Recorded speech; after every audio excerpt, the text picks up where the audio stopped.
Je voulais que l'on voie la réaction des habitants sur place.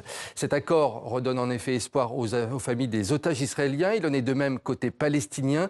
Des milliers de Gazaouis ont laissé exploser leur joie à travers la bande de Gaza. Le récit de Clara de Antony. Ils l'attendaient depuis des mois. Ce moment est enfin arrivé. Un accord de cessez-le-feu. Immédiatement, des scènes de liesse. Drapeau palestinien brandi, explosion de joie dans la bande de Gaza. Nous attendions ces moments de joie. Nous avons été en guerre pendant presque 2 ans. Nous avons été humiliés.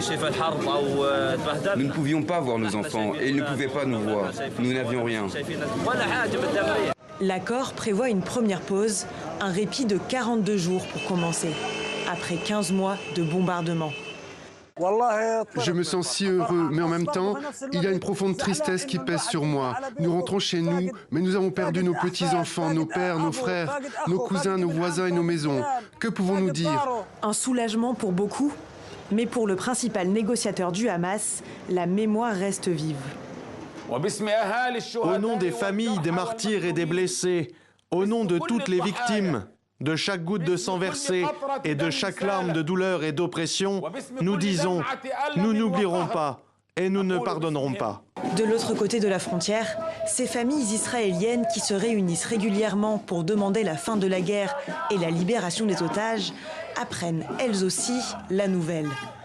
Elles se montrent plus réservées car l'accord prévoit, dans un premier temps, la libération de seulement 33 otages sur les 60 présumés encore vivants. Je ne sais pas comment Ofer reviendra, mais je crois qu'il est vivant. Et j'espère vraiment, vraiment que cela se terminera, pas par le retour des 33 otages, mais que tous reviendront. Tout le monde doit rentrer. Les vivants, les morts, les soldats, tout le monde doit rentrer. Le président israélien a tenu lui-même à saluer cette trêve. Je dis de manière très claire, c'est un bon choix. C'est un choix important, un choix nécessaire. Mais quelques heures après cette annonce de cessez-le-feu, Benyamin Netanyahou accuse le Hamas de revenir sur certains points de l'accord, ce que réfute le mouvement palestinien. L'accord devrait entrer en vigueur ce dimanche, dans 3 jours. Mais en attendant, les frappes israéliennes s'intensifient sur l'enclave.